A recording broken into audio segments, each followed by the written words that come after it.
সকালে আমরা ঘুম থেকে উঠে বের হতাম যে অবরোধ সফল করতে হবে, হরতাল আমাদেরকে সফল করতে হবে।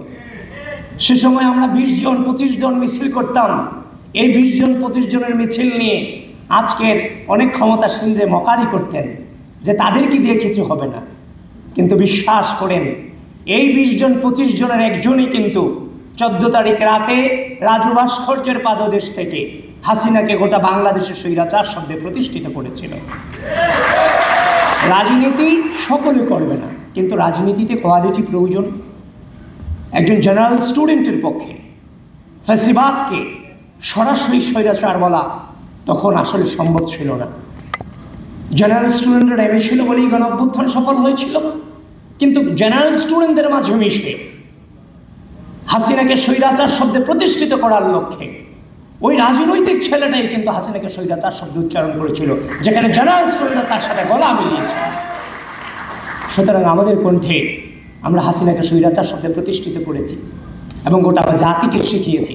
সুতরাং বারবারই আমরা ক্ষমতার বাইরে ছিলাম এবং 5 আগস্ট পরবর্তী সময়ে এই গণঅভ্যুত্থানে দৃঢ় ভূমিকা রাখার পরে 6 আগস্ট থেকে মসজিদ, মন্দির, থানা, পাহাড়ের মধ্য দিয়ে আবারও কিন্তু আমরা রাজপথে ছিলাম। সুতরাং আমরা কিন্তু ক্ষমতার 7 বিন্দু পরিমাণ গ্রহণ করার চেষ্টাটুকুও আমরা করিনি, এখনও ক্ষমতার বাইরেই আছে। তারপর বলছে দেখছো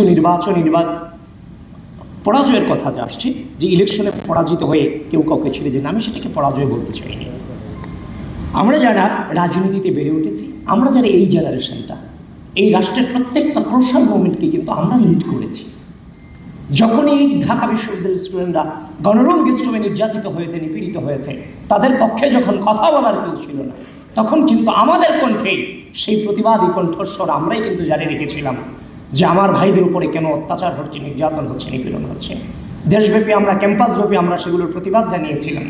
তো সুতরাং আমরা বেড়ে উঠেছি পরিস্থিতিকে মোকাবেলা করে। আমাদের জীবনে আলটিমেট জিত কিংবা আলটিমেট হার বলে কোনো টার্ম আমাদের লাইফে নাই।